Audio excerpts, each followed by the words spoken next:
FM News Connect. Star FM National News.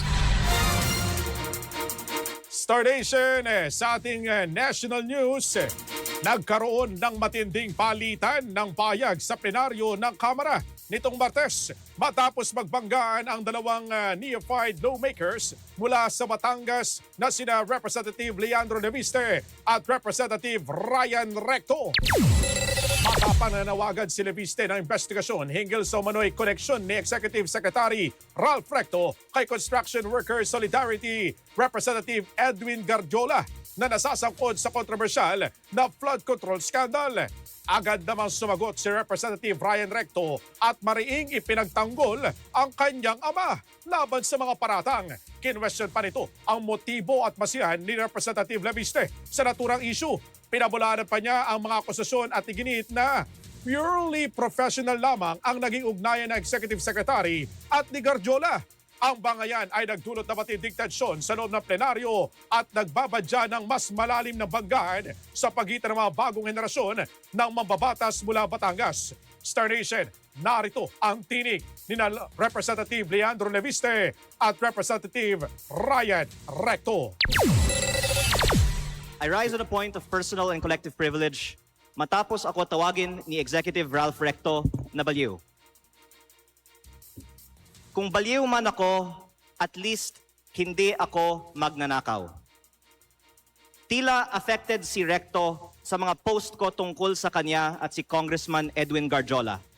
At mabuti kung magpaliwanag na lang siya tungkol dito. May kinakalat din siya sa social media na ako daw ay may utang sa DOE na 24 billion pesos. Ito po ay walang basihan at inimbento lamang upang tangkang pahinain ang mga binubunyag ko tungkol sa korupsyon sa ating gobyerno. At mas marami pa ang aking sasabihin sa ibang pagkakataon. Nagsimula lang itong mga atake sa akin nang sinimulan kong imbestigahan ang DPWH sa Batangas at ang mga kumpanyang konektado kay Congressman Edwin Gardiola at naging Executive Secretary si Ralph Recto. Marami rin ang nagsabi na ang pagbunyag ko nito ay hindi aking kapaki-pakinabang. Ngunit hindi ito para sa sarili ko, ito ay bahagi ng aking tungkulin bilang mambabatas at kinatawan ng unang distrito ng Batangas. At hindi ako matitinag, kaya po ako ay nananawagan na imbestigahan ang koneksyon ni Gardiola kay Recto, lalo na ngayong Executive Secretary na siya, at suriin ni Pangulong Marcos kung natutulungan ni Recto si Gardiola mula sa loob ng Malacanang. Dahil limitado ang oras ngayon, ilahad ko ang iba ko pang nalalaman tungkol sa mga koneksyon ni Gardiola at Recto sa iba pang mga araw. Sisimulan ko lang ngayon sa isang punto. Ayon sa aking tansya at pananiliksik, mahigit 1 billion pesos ang ginastos ni Congressman Edwin Gardiola para kay Vilma Santos Recto at Lucky Manzano sa iba pa nilang mga kandidato at sa sarili niya bilang first nominee ng CWS party list sa 2025 elections. Well, this representation recognizes the importance of legislative oversight. I believe that it is equally important that information shared in this plenary is accurately based on facts, not assumptions, not insinuations, and certainly not on incomplete information.